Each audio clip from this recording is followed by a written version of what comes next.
संख्याएं। नंबर 1 प्राकृतिक संख्याएं।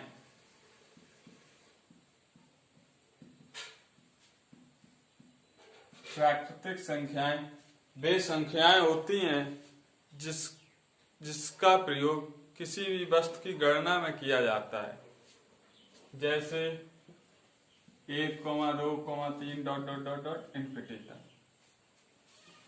नंबर 2 पूर्ण संख्याएं।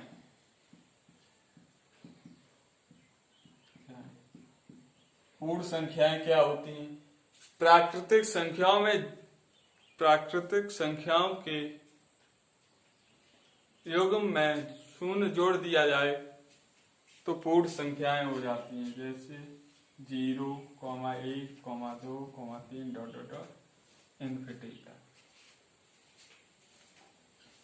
नंबर 3 सम संख्याएं।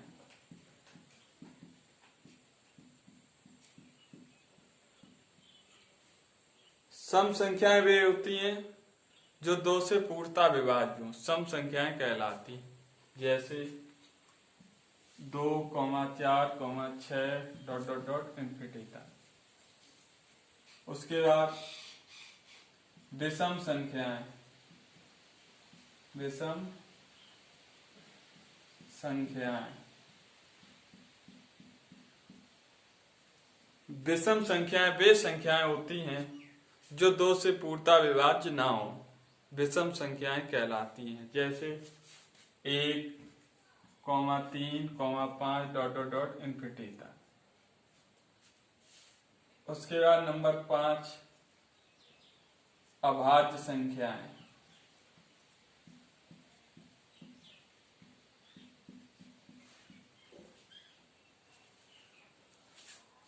अभाज्य संख्याएं वे संख्याएं होती हैं जिसके केवल 2 गुणनखंड हो, अभाज्य संख्याएं कहलाती हैं, जैसे 2, 3, 5, 7, 11, 13 ऐसे चलती। अब देखना 2 के एक गुणनखंड 1 है, 1 2 है, 3 का एक है, 1 3 है, स्वयं एक हो और दूसरी संख्या स्वयं हो, अभाज्य संख्याएं कहलाती हैं। उसके बाद भाज्य संख्याएं।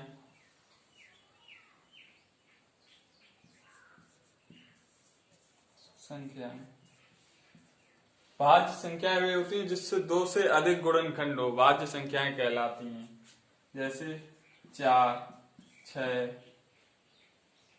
8, 9 डॉट डॉट डॉट। 4 है, 4 का एक गुणनखंड 1, 1 2, 1 4 खुद। 2 से अधिक गुणनखंड हो तो भाज्य संख्या है, और 2 से केवल 2 हो जिसके गुणनखंड हो अभाज्य संख्या है।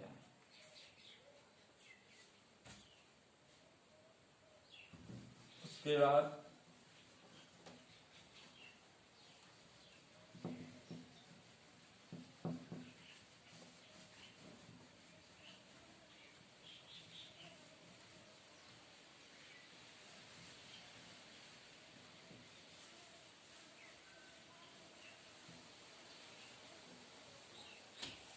सहअभाज्य संख्याएं।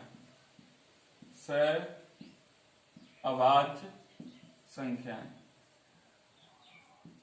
सहअभाज्य संख्याएं वे संख्याएं होती हैं जिसका एचसीएफ 1 हो, सहअभाज्य संख्याएं कहलाती हैं, जैसे 4 और 6 सहअभाज्य संख्याओं का जोड़ा होता है, 4 और 6 नहीं, 4 और 5, 2, 3, 13, 11, 13, 12, 13 ये सहअभाज्य संख्याएं हैं, इन सबका एचसीएफ 1 ही होगा। उसके बाद पूर्णांक संख्याएं। पूर्णांक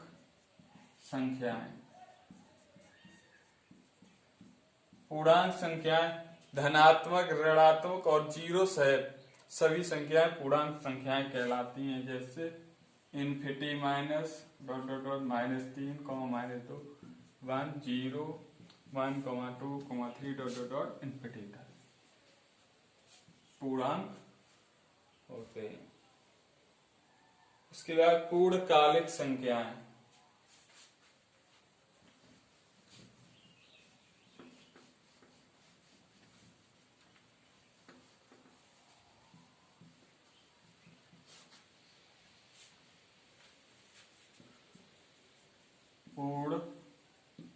पूर्णकालिक संख्याएं। पूर्णकालिक संख्याएं वे संख्याएं होती हैं जिसके गुणनखंड स्वयं की संख्या छोड़कर वही संख्या प्राप्त हो जाए। गुणनखंडों का योग स्वयं की संख्या छोड़कर वही प्राप्त हो जाए। जैसे 6, 28, 496 डॉट डॉट। अब जैसे 6 के गुणनखंड कौन कौन होते हैं? 1 से 6 पूर्णतः विभाज्य है, 2 से, 3 से और खुद 6 से। तो 6 को छोड़ दो, बाद 1 धन 2 धन 3, ये तीनों जोड़ दो, 3 2 5 1 6, वही संख्या प्राप्त हो गई। 28 है, 28 के गुणनखंड 1 1 1 2, 2 से कट जाएगा 28, तो 4 7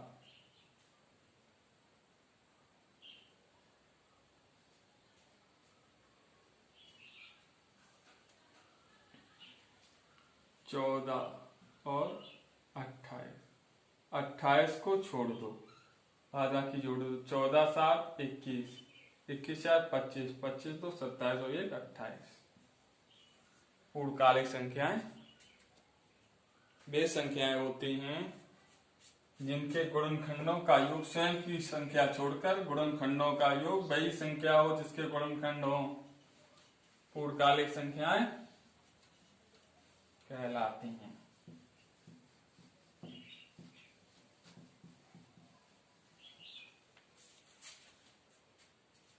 परमेय संख्याएं। परमेय संख्याएं कौन होती हैं? परमेय संख्याएं परमेय संख्याएं वे संख्याएं होती हैं जिन्हें P/Q के रूप में लिखा जा सकते, लेकिन Q is not equal to 0। Q 0 नहीं होना चाहिए। P/Q के रूप में हो, लेकिन जहां Q not equal to 0, Q 0 के बराबर ना हो। जैसे 1/2 परमेय संख्या है, 1 परमेय संख्या, ऐसे 1/1 लिख सकते हैं। सभी पूर्णांक परमेय संख्याएं होती हैं। सभी पूर्णांक परमेय संख्या होती हैं। परमेय संख्या होती हैं। अब आता है अपरमेय संख्या।